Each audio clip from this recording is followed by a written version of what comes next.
I have the impression that there's some coaches out there that feel like they have to really be negative and hard on their athletes, or they're going to make them soft. Or if they give them any positive reinforcements, that's going to make them soft. What do you think of that? Well, I guess you could say it's kind of an old school kind of coaching. Yeah, where you yell, you put your players down, you don't catch them doing anything right, you give them negative feedback all the time, and that will toughen them up. And I have very strong feelings about that. I feel like that has the opposite effect. Okay, you don't make players soft by catching them doing things right.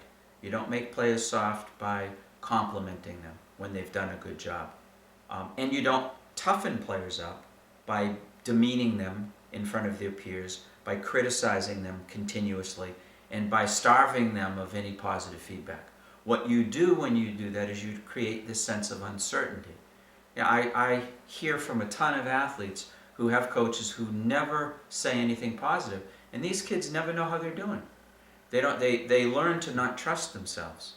And I feel like you're misguided as a coach if you think you're going to build strength and mental toughness by being hard and being demeaning.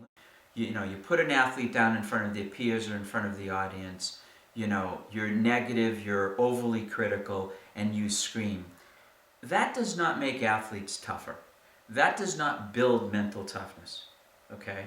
What that does is it consistently undermines a kid's self-esteem.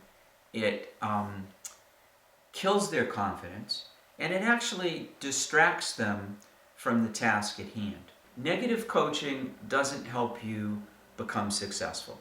Negative coaching doesn't inspire your athletes to greatness. It doesn't build toughness, and it doesn't build confidence. It does the opposite.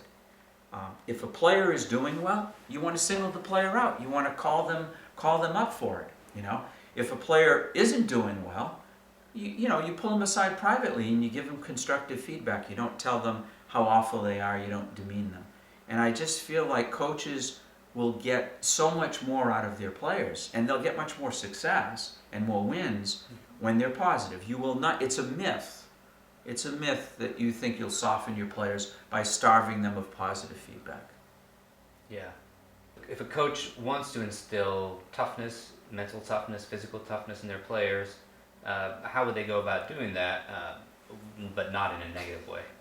Well, by having the same high expectations you have of them. Good coaches are teaching hard work and a pursuit of excellence. You keep doing that. You don't have to change anything you're doing. You can still have high expectations and want them to execute the way that you demand of them, but you just don't do it in a negative way. You do it in a positive way, and if they don't do it right, you have them do it again, and if they don't do it right, you have them do it again. But reverting to sort of demeaning them, reverting to negative coaching, I just think is just counterproductive. Yeah. Yeah. Yeah. Where do you think because I know there is a big myth of this, this iron tough coach that yells and screams and demeans that creates winners. Where do you think that myth came from? Geez, it's been with us a long time. I think coaches think that that's how it works. It's interesting. It's sort of the military mentality. Okay, and in the military, you go to basic training and you get screamed at by the drill sergeant and you get put down and told that you're nothing. And that might be okay for war. It's not okay for working with pre-adolescent and adolescent kids. Okay, and it's definitely not okay for working with female athletes. It's the worst thing you could possibly do. And you know what? Really what we're talking about here is not coaching. We're talking about abuse. Negative coaching, the yelling at players and putting them down, that's abuse. That's not coaching. And you're not going to be successful ultimately as a coach when you subscribe to those behaviors. Yeah. Yeah. And I don't care about your one-loss record. Okay? You will not be effective with your coaches. So if you are successful, you're successful despite yourself. Okay? Because you can get so much more out of your players. You can motivate them far more and really build toughness and a willingness to deal with adversity by being positive, by catching them when they do things well. Yeah. And that, again, is just going to strengthen them. It's not going to weaken them.